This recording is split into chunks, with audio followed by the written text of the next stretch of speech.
From the studios of Media Training Worldwide, this is Inside Communications, and I'm your host, Mike Bako. Have you ever wondered what it takes to stay at the top of your game as a luxury brand manager? Well, today we go inside with just such a person. Sarah Evans from J Public Relations joins us today on Inside Communications.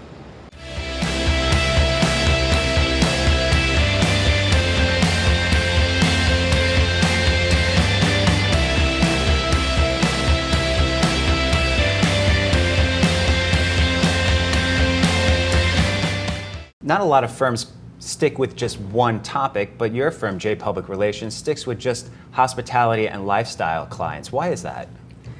You know, I think now more than ever, there's value in being a specialist. There's so much noise out there today, and to really know something and specialize in it, me personally, I think that you can even do a better job for your clients. You can't be an expert in everything.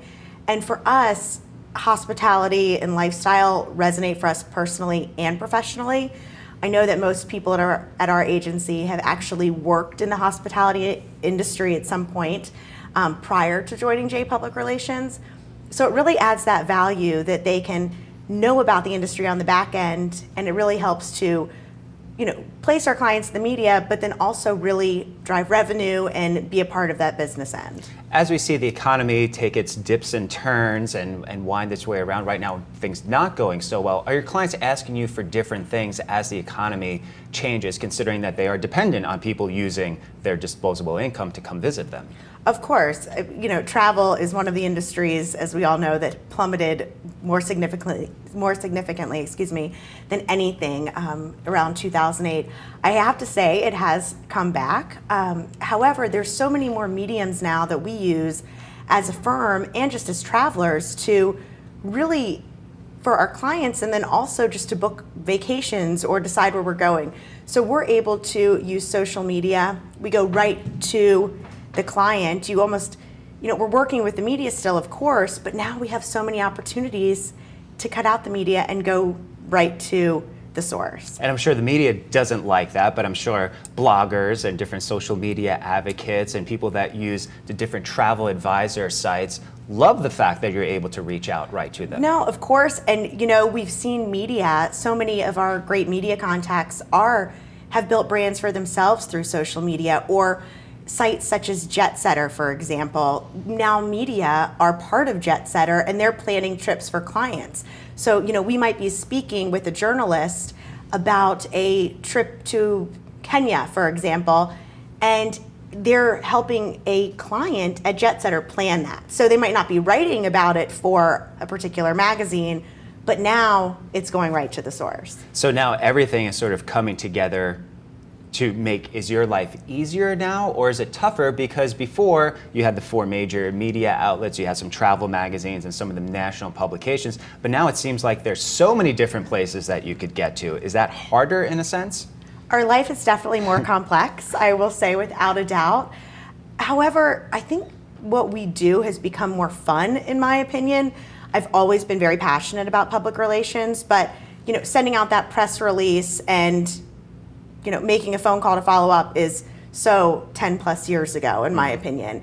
We have all these opportunities to be creative. We're partnering with brands through, we have 12,000 plus followers on Twitter alone at J Public Relations. We're using that to connect right to clients or influencers. We're sending celebrities to places to tweet, and we're noticing that our clients are getting a huge spike in web traffic. We're able to see these things, whereas in the past we weren't able to. You mentioned your clients. A lot of your clients are tried and true name brand clients, the hotels and lifestyle places that people certainly know about, but they're not the new and the hip. How do you integrate them into the social media realm and sphere when there's always a new hotel opening, there's always a new place to go? How do you get these brands that have been around for a while to get into the mindset of people? No, of course. We definitely have a mix of the brand new, something like Ani Villas that just opened in Anguilla, mixed with something like the U.S. Grant in San Diego, which just turned 100 this past year. However, it's so interesting from our perspective because the media, as you said, always wants something new. But what we're able to do is put a new spin on things. We're creating trends now. How is the U.S. grant able to be part of a trend that, is relevant today, but that also tells that story. Speaking of the U.S. grant turning 100 last year, we actually put together a program called What's Your Story campaign.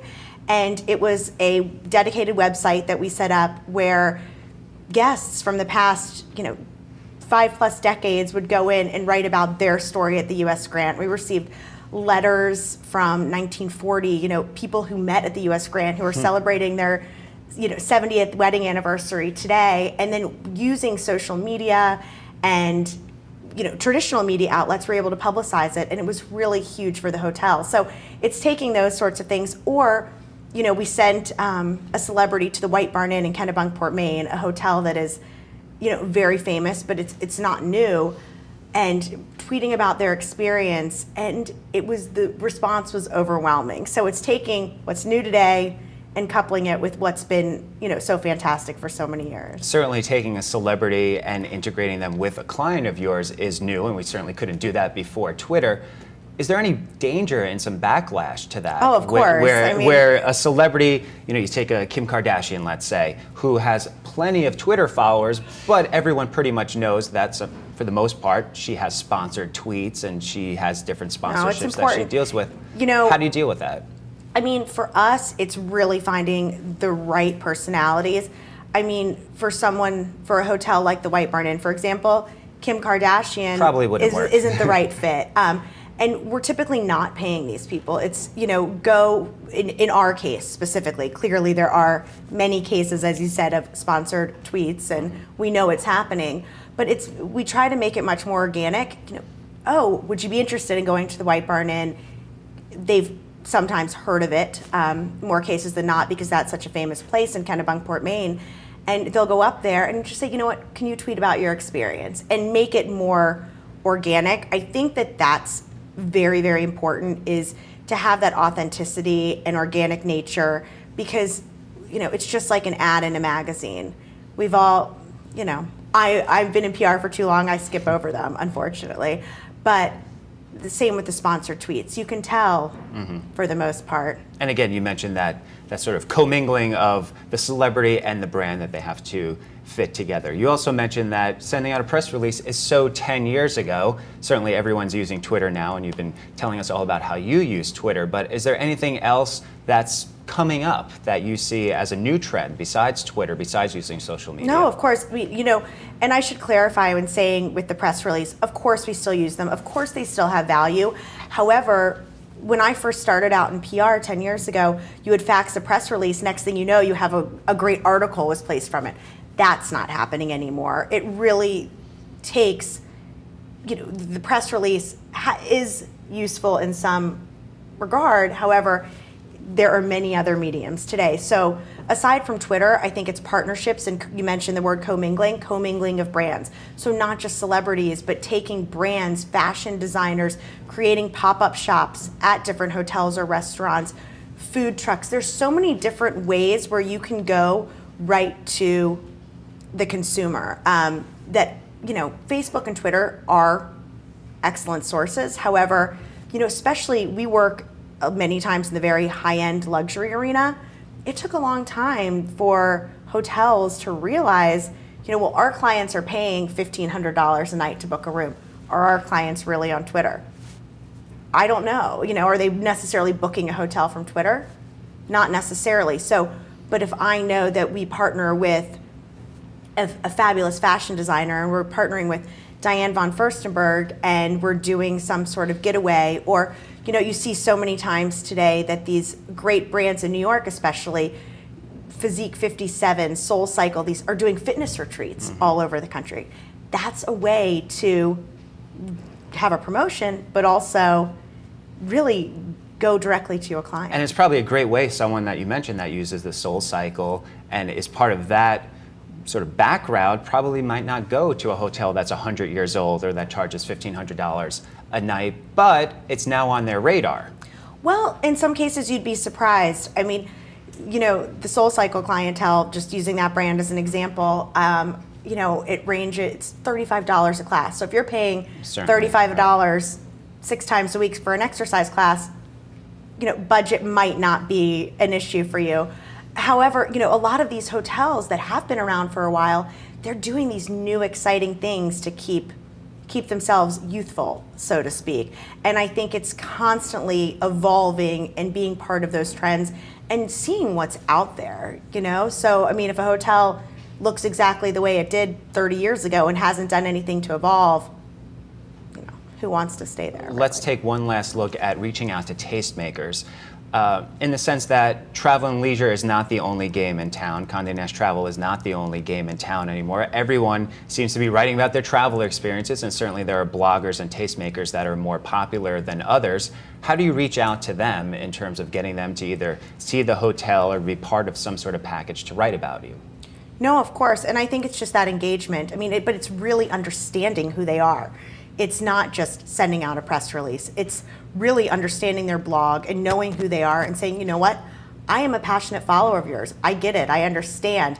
Here's how I see us working together. What do you think? It's creating a conversation.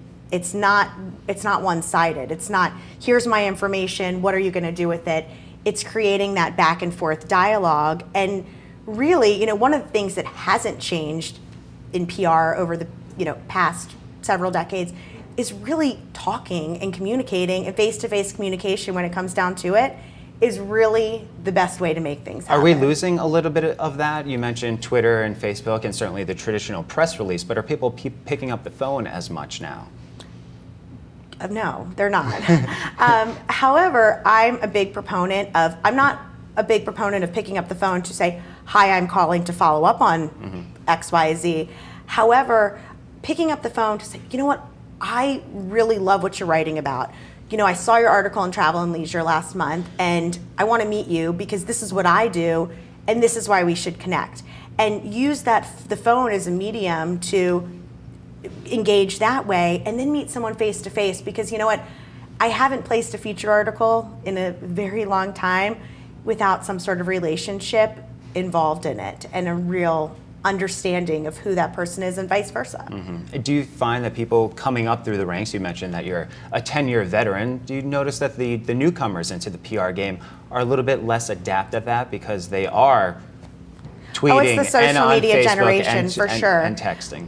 One of the things we do at J Public Relations, everyone in our office has to go out to lunch with 2 new people each month. Pick 2 people that you want to meet in the industry, go out. And it's a really great way. And at the end of the month, we say, okay, who did you meet with this month? And because we all can't know everyone, again, it goes back to being a specialist. I can't know everyone that's out there. However, if we're working as a collaborative team, it's a way to really make sure that we're engaging on that personal face-to-face level. Sarah Evans, thanks for engaging with us today on Inside Communications.